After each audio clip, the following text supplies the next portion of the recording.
with Miss Clare Lopez on Thursday, April 20th, 2023 at 4:08 p.m. Eastern Time. Guys, if you want to support the podcast, please click on the red button that's locals, use promo code Tommy, or go into the description, buy the merchandise. That's all my own graphic design, support the podcast. Miss Lopez, so my mom specifically asked me. She said, I want to know what Clare Lopez's take is on the I guess the airman or the air guard gentleman that Yeah, leaked the yeah. Ukraine war papers, whatever. I Right. was I was directed by my elders to ask that Well, question to it's you. it's it's certainly the topic of the week, or more.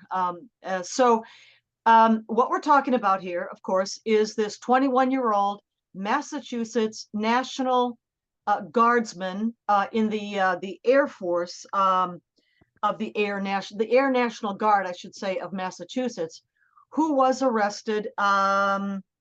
Let's see, on April the 13th, about a week ago, and charged with leaking highly classified documents and putting them onto various social media websites, especially, I guess, gaming websites that this young fellow, his name is Jack Tejera, frequented often.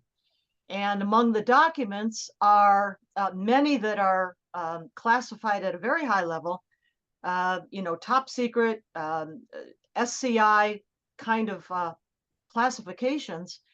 Um, and they dealt with a variety of subjects. Ukraine is one of them, but also with the relationships between the United States and a number of our other friends, allies, partners in the world, including South Korea, Turkey, a fellow NATO member, and others. So the net result of this, these felonies, these are severe felonies. I don't know what got into this guy, or if he was collaborating with anyone else, any hostile foreign intelligence services. We do not know that. Um, or if he was just simply acting alone and trying to, I don't know, sort of brag, show off to his gaming buddies online. Don't know that, but he's going to spend a lot of years locked up in a federal prison. And the Massachusetts Air National Guard already has lost its responsibility, I guess you'd say, its task, Sure. its operational task for handling some of this kind of highly classified information, because obviously the Massachusetts Air National Guard has proven itself unable um, to keep these kinds of documents secure. So that's where we're at right now. We're waiting to hear anything more in official statements out of either the Pentagon, the Department of Defense, or any of our national security agencies. But the net result, basically, uh, in addition to the fact that these are serious felonies, is the fact that the revelation of these documents basically served, whether Tahira meant this or not, I don't know, but served to drive a wedge between the United States and a number of our friends and allies and partners. And the damage is to those relationships and to the possibility for the United States, to persuade anyone, intelligence services of our, again, friends, allies, partners, or individuals who might otherwise, in the past, have um, thought to share their own intelligence information with us.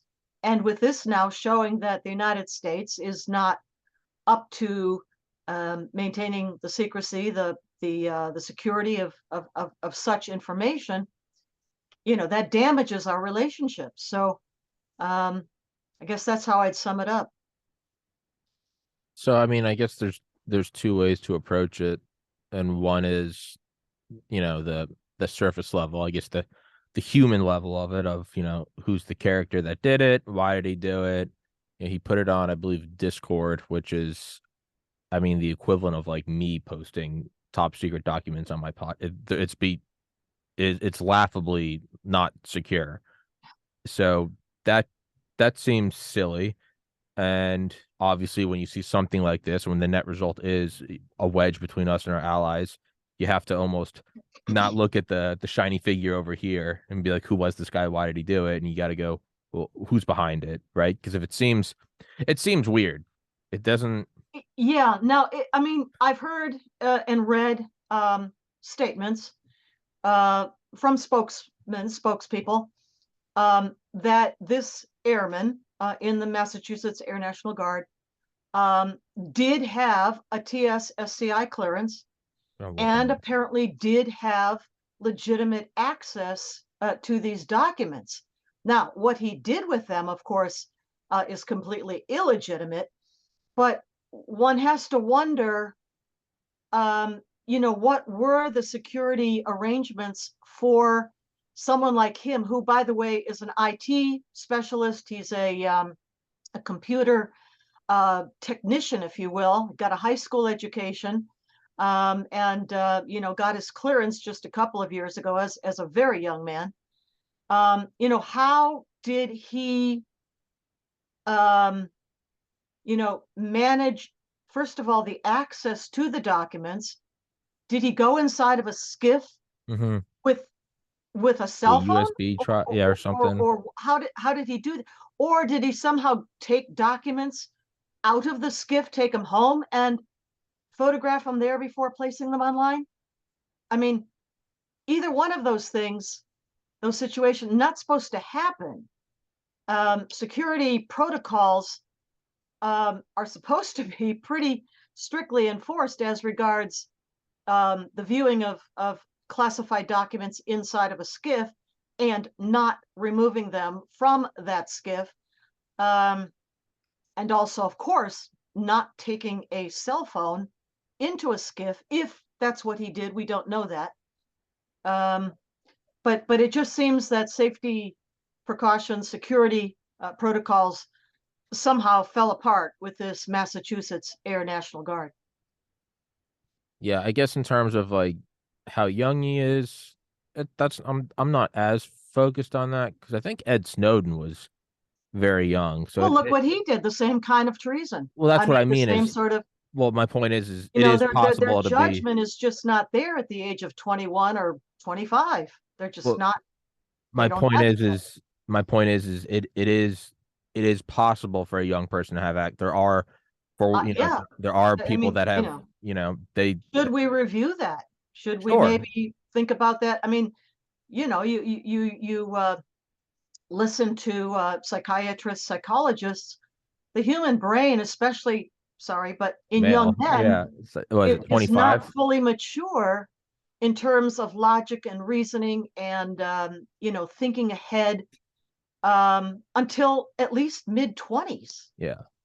Yeah, I'm So still not there. I'm maybe these 32. kinds of security clearance accesses might need to be delayed for a time that is beyond the age of 21.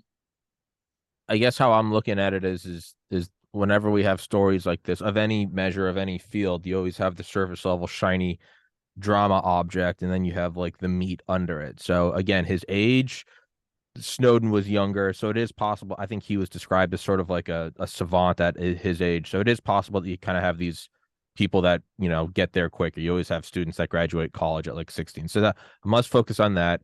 Well, I mean, You know, that's one kind of intelligence, if you will, yeah, to master the subjects necessary to graduate college. sure. But That is doesn't that the mean you're an same adult thing as reason, and judgment, wisdom. logic? It's not the same thing. There are different kinds of intelligences, if you will. It's like Goodwill Hunting.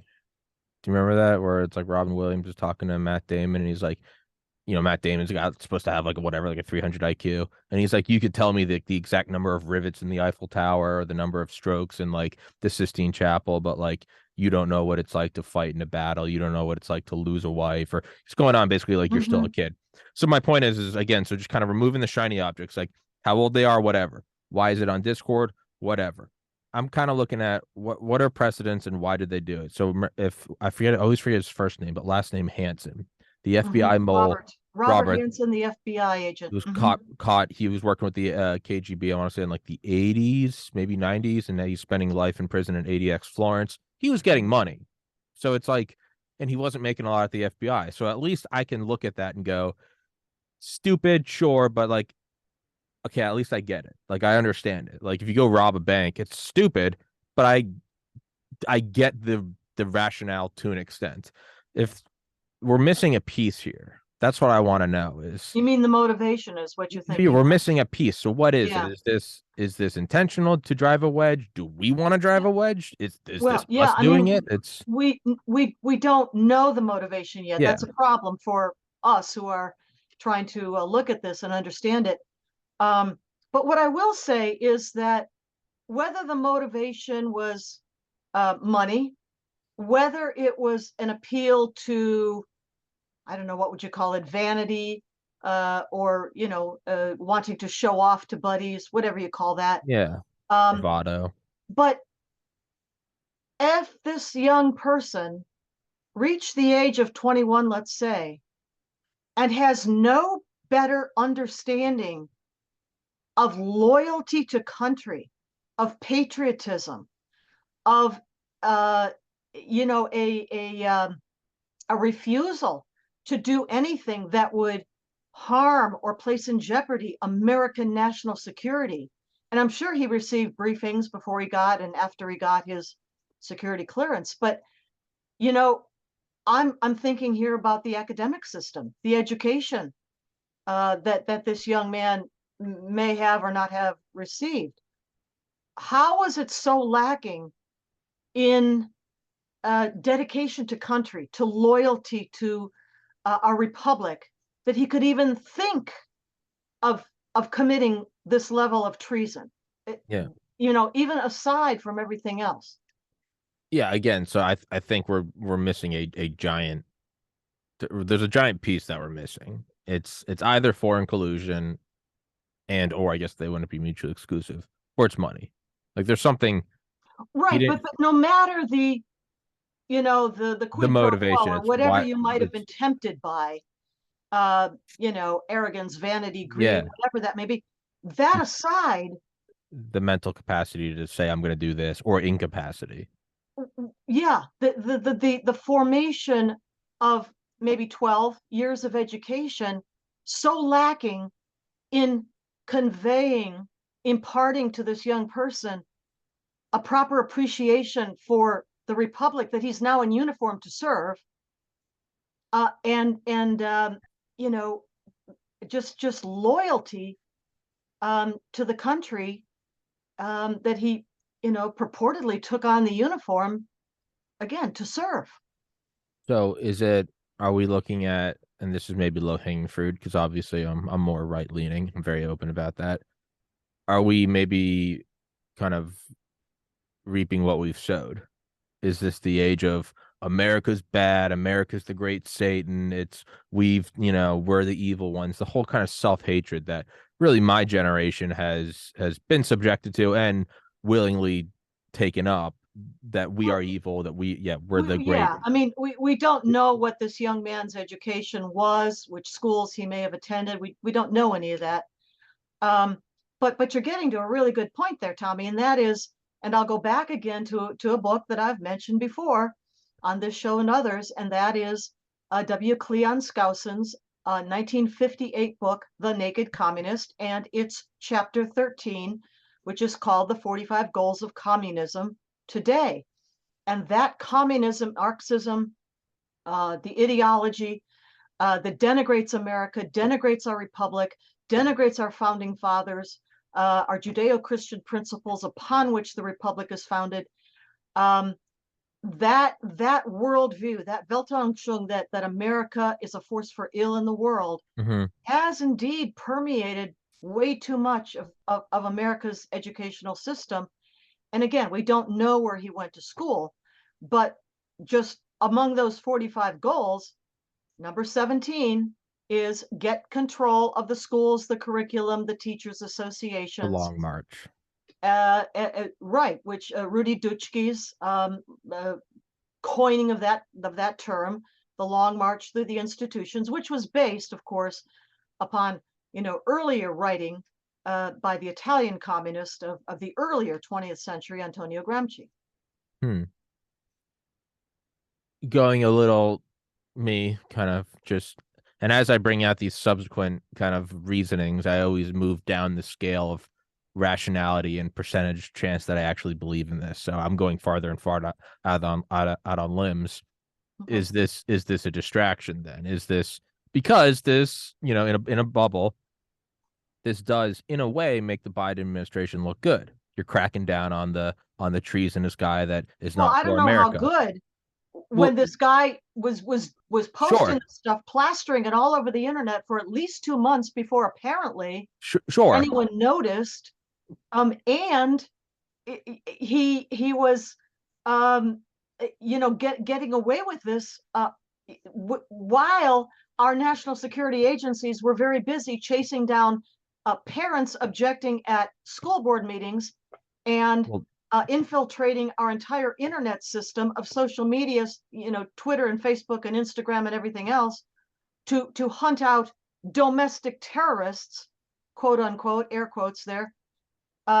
Too busy with all of that to notice that treason was being committed on a massive scale on the internet. so my point exactly is, yeah, when we rationally walk it out, of course it doesn't make them look good. But I'm talking about just the person that's just seeing 30 seconds on the news and then that's it. This is, we're cracking down on the bad guy that doesn't, regardless of who he is and how long he's been doing it. But what is it now making us do? We're not looking at chasing down an ex-president. We're not looking at cracking down on parents at school board meetings, and we're not looking at, you know, kids transitioning without consent or without telling their parents. Instead, we're now looking at the bold images of the FBI rolling up in armored trucks and they're cracking down. Biden's an American. That's what it is. I'm not saying I believe that. I'm just saying in terms of optics, in terms of propaganda, Well, I it's doing mean, its job.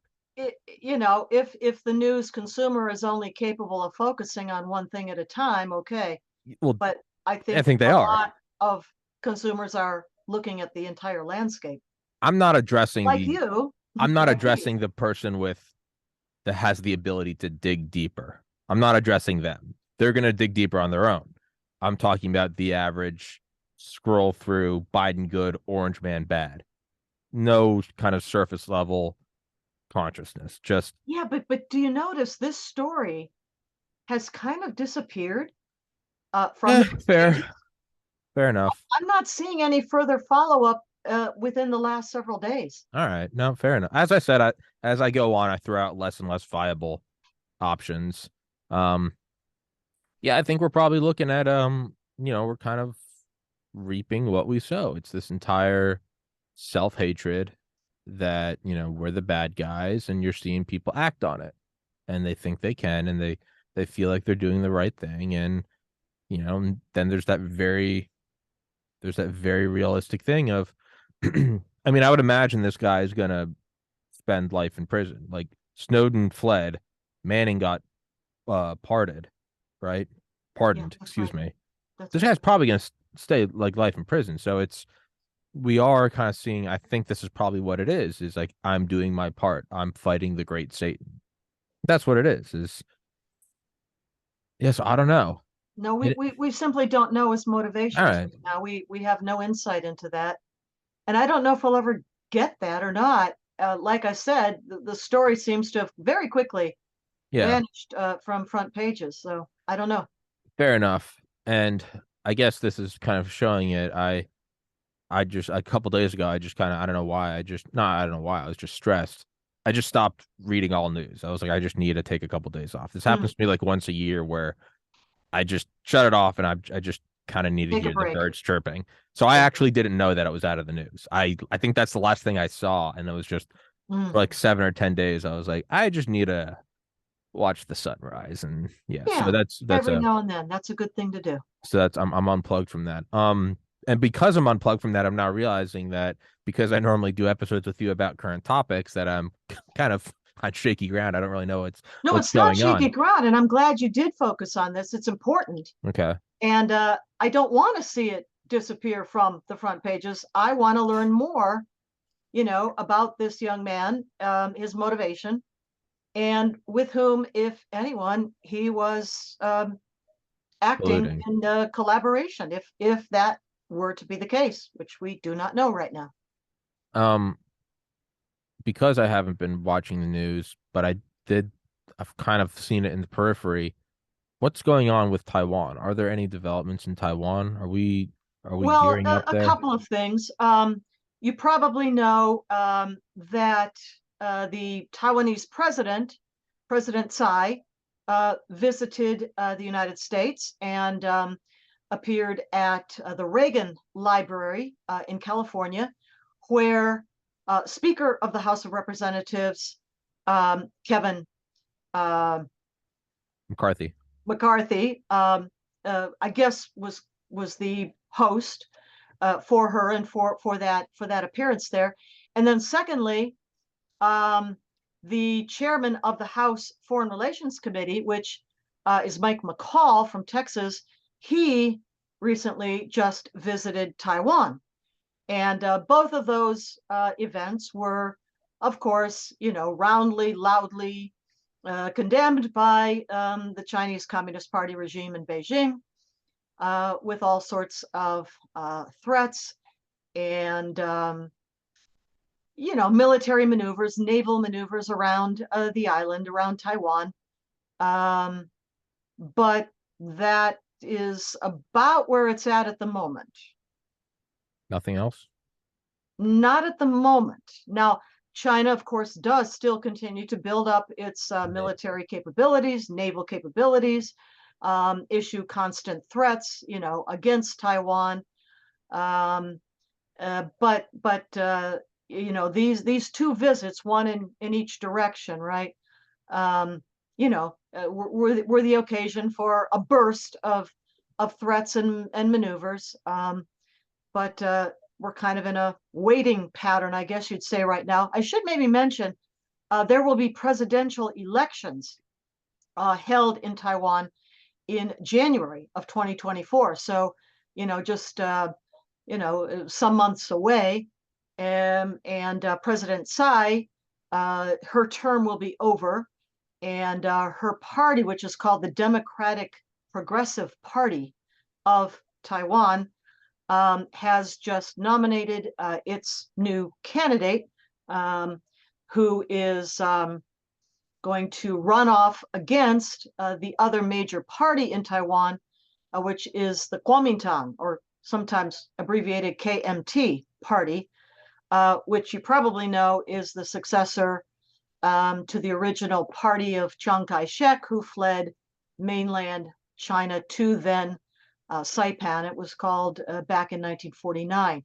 Well, the Kuomintang is often characterized as more, sympathetic to an arrangement, maybe we could say, with the CCP, the Chinese Communist Party, than the DPP, that is the Democratic Progressive Party of Taiwan, which President Tsai is the party leader right now. So that's the face-off that's coming up. One of the I guess most serious threats, really, against Taiwan, um, aside from the military one and the cyber one, but is the infiltration one. That is the infiltration by the CCP or its agents into Taiwanese institutions, including government institutions like political parties that we're talking about, and trying to persuade those institutions, their leadership, to take a more lenient line vis-a-vis the CCP and the Beijing regime. So that's sort of the scenario that we're looking at right now. And didn't China say that I saw something, I think last week, said like they're no longer recognizing the international waters around Taiwan? Well, as we probably know, the Taiwan Straits, which lie between China and Taiwan, um, the Taiwan Straits are international waters under the United Nations. And so, China, of course, wants to uh, make threats that would somehow maybe deter the passage of international shipping through the Straits. The United States and other allies routinely pass through the Taiwan Straits, including with naval warships, naval vessels that are warships. And naturally, the CCP wants to inhibit that, curtail that. And so this announcement, but it doesn't change, the actual international United Nations recognized status of the Taiwan Straits as international waters. Hmm. Okay. How does um how does de-dollarization tie into all of this? I think I read a Uh, statistic that said it's de-dollarization is occurring at a rate 10 times faster than at any point in the last 3 decades. well, certainly our adversaries, foremost of which is the Chinese Communist Party of China, would like to replace the dollar as the reserve currency of the world. Now, the problem with that, of course, is that the Chinese yuan, yuan, yuan, is a non-convertible currency. You can't take it Um, out of China. You also can't take capital out of China, you right? can't take capital out of China, be you So a business enterprise from wherever else, including the United States. You make a profit inside of China of selling whatever you're selling, um, and you are not permitted to repatriate those profits back to the home country, here in the United States. So all of these reasons, in addition to the command economy of China, it's a kind of a predatory capitalist system. But all of those factors taken together mean that, at least for the time being and foreseeable future, the yuan can never become the reserve currency of the world, replacing the United States dollar. Now, that said, um, China is reaching certain bilateral agreements. Let's say China and Russia, China and Communist Brazil, reaching agreements that maybe trade between them will be denominated in whatever, the ruble or the yuan. But those are sort of bilateral trade agreements limited to those two partners, or maybe a couple more if they join into that commercial endeavor, whatever it may be. But that doesn't make it possible for the Chinese yuan to become the world's reserve currency, or to replace the dollar. It just means that certain trade, Iran and China, oil trade, whatever, with Russia, weapons trade, with communist Brazil, whatever kinds of deals they're cooking up. The president of Brazil, Luis Inácio Lula da Silva, just recently in the past week visited Beijing, and there concluded a number of agreements, commercial agreements and others. But those things are bilateral and cannot take the place of a genuine, strong, economically based reserve currency like the dollar. It's just not happening right now. Not that it will never happen, but right now, no, no. so enlighten me. Is BRICS, is that itself, is that like an alliance, an It's a agreement, or kind of, yes, it is a kind of informal alliance.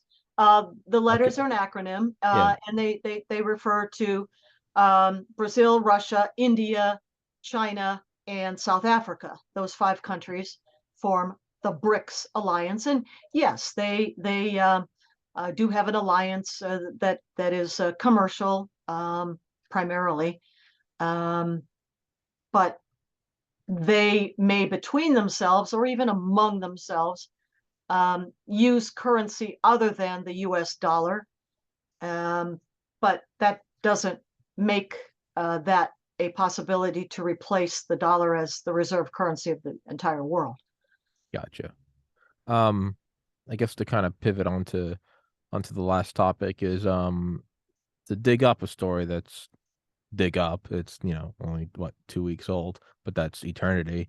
Is what's gonna come of Trump's legal situation, especially how his next like date is during the primary. Like this is, I mean, this is so clearly politicized. Oh, absolutely. Yeah. What will actually You know, what will actually it's occur from this? it's just going to be a welter of competing lawsuits, competing um, legal cases that unfortunately President Trump is going to have to spend a lot of money defending against.